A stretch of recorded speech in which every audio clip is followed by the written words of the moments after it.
Napakaganda ang plano ng Diyos sa buhay ng isang babae at lalaki. Galing sa kaliwa, tapat ng puso mo upang arugain at mahalin habang buhay. Julius and Rochelle, gaya ng sinabi ko sa inyo, malalampasan niyo lahat ito.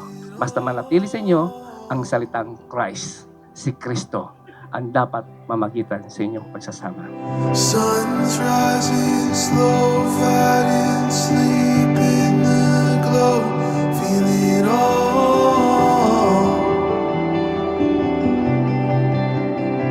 Daddy, today as I stand before you, I can't help but look on the journey that brought us here.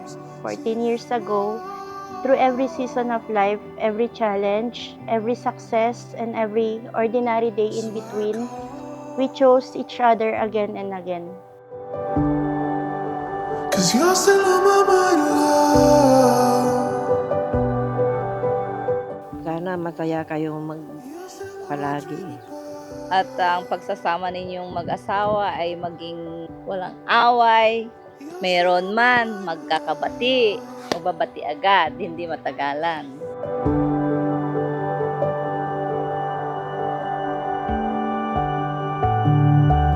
Rochelle Bautista, sa harap ng ating pamilya at mga kaibigan, pinipili kita araw-araw habang buhay.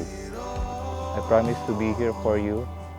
When you are strong, I will celebrate with you. When you are weak, I will stand beside you and hold you up. I vow to love you not only when it is easy. Slow, drop you off.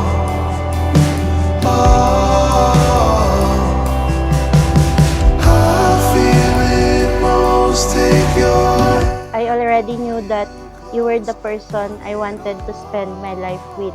Those 6 years of being engaged only strengthened what I had known all along, that my heart is safest and happiest with you.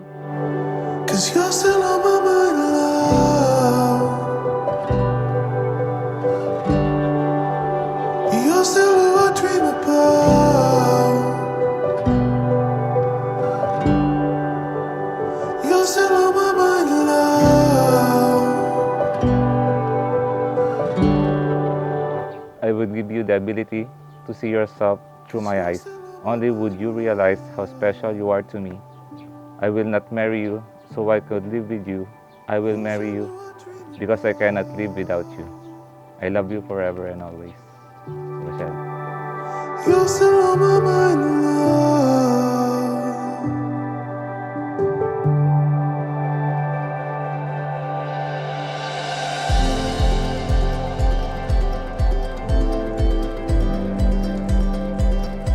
Parang mutual friend po, nagkakilala kami sa isang, Sa handaan, nakita ko siya noon, tapos tropa ko na isa, pa-common friends namin siya. pinakuha niya po yung number ko sa kaibigan niya. Pag uwi ko po, Kasi yun, nagsimula kami. Text-text, tawag-tawag.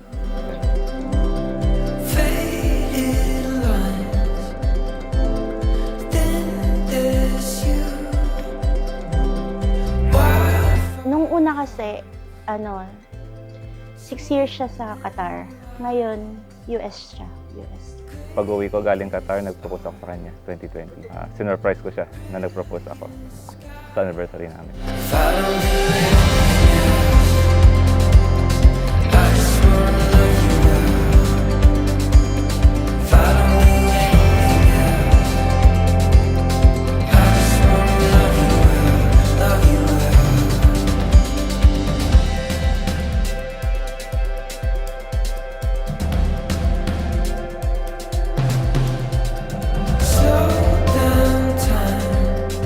Binibigay niya lahat sa akin. Lahat. Siguro yung nahanap ko sa babae, nasa kanya na. Parang kawangi siya ng mama ko eh. Lalo na sa pagluluto niya talaga, magaling siya magluto. Sarap.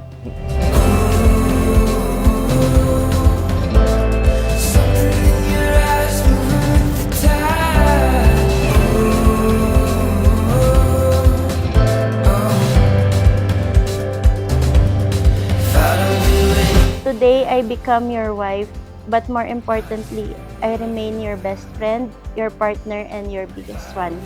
I love you more than words can express, and I promise to love you for all the days of my life.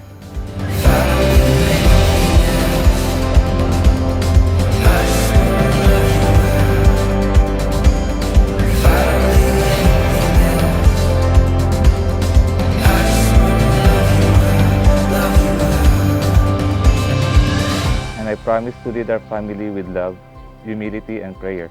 Wherever life takes us, whatever tomorrow brings, nandito ako.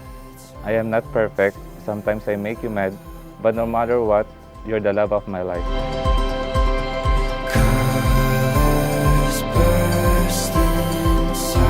Hi, Daddy. Thank you sa lagi mong pag-intindi sa akin and sa pagtsatsaga mo sa ugali ko. Yun lang. Kahit sobrang taray ko sa'yo. Mahal na mahal kita. Yun lang.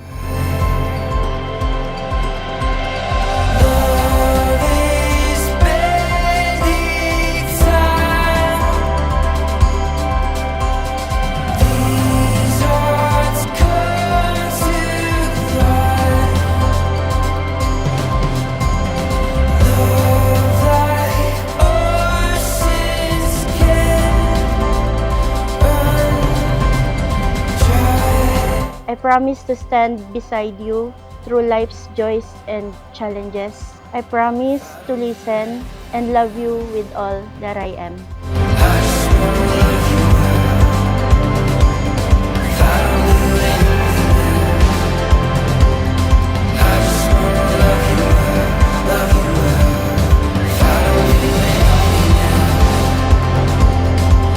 Mami, sana magtagal pa tayo.